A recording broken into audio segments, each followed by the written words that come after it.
Voilà pourquoi il y a des larmes qu'il faut regretter aujourd'hui. Tu as pleuré comme un insensé. Qui te condamne? Le monde veut te condamner. Les hommes veulent te condamner. Mais maintenant, on a vu le bouquet de ceux qui te condamnent. Maintenant, regardons qui justifie. Celui qui justifie, c'est celui qui donne la vie à ceux qui te condamnent.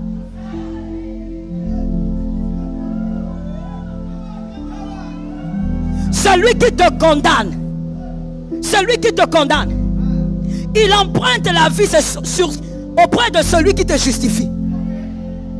Celui qui te condamne, il dépend de celui qui te justifie. Donc en réalité, avant que Jésus ne vienne chez toi, il va d'abord terminer avec celui qui te condamne. Je bénis celui qui a entendu quelque part. Il va d'abord terminer avec celui. Écoute mon frère, tu n'as pas à craindre l'avenir. L'avenir est sous le contrôle de quelqu'un. Fais ta part, il fera certainement la sienne. Est-ce que quelqu'un m'entend? N'aie pas peur de ce qui arrive, de ce que tu vois. Il y a quelqu'un qui te justifie. Des fois, nous sommes tellement terrorisés à cause de ce que nous voyons. Nous disons comment ça va se passer. Mais le Saint-Esprit qui est en toi te donne une autre lecture de chaque événement. Voilà pourquoi on est différent. Yes, très différent. On peut traverser la même vallée mais ne pas avoir la même attitude. Oh yes. On est très différent, détrompe-toi. On n'est pas pareil. Même si tu te convertis le même jour avec le frère qui est à tes côtés, vous êtes trop différents. Parce que le Saint-Esprit en vous, vous nourrit peut-être de la même manière, mais vous recevez la nourriture différemment. Je te donne un exemple simple que peut-être les femmes vont mieux comprendre.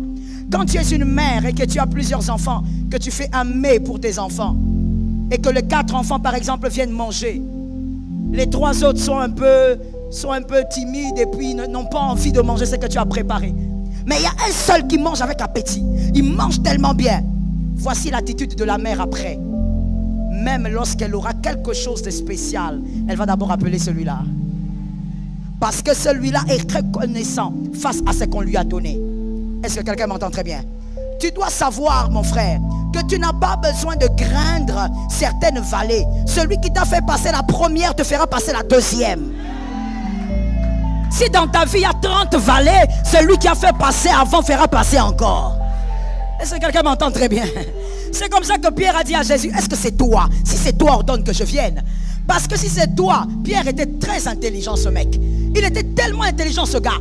Parce que Pierre, quand il disait, si c'est toi tu m'appelles, il avait envie de dire, de toutes les manières, si ça ne marche pas, c'est toi. Abonnez-vous, aimez et partagez. Mike Vangu 123.